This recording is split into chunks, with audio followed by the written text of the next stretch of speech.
Nasagip ng Noveleta Police ang siyam na Chinese national na kinidnap umano ng mga kapwa nila Chinese sa Cavite.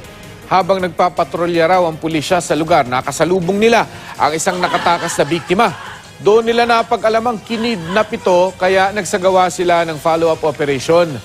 Nang salakayin ng pulisya ang bahay na sinasabing pinagdalhan sa iba pang mga biktima, doon na nailigtas ang 8 iba pa. Agad na aresto ang suspect na si Teddy Lim Uy, pati ang 5 iba pang Chinese na naabutan doon at ang Pilipinong si Rufino Sitenta.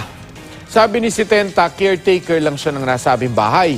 Napag-alaman ng pulisya na casino player ang mga biktima at nabaon sila sa utang sa mga suspect. Ito raw ang dahilan ng pangingidnap sa mga biktima. Patuloy naman pinaghahanap ng mga otoridad ang 2 pang nakatakas na suspect. Wala pang pahayag ang mga naarestong Chinese.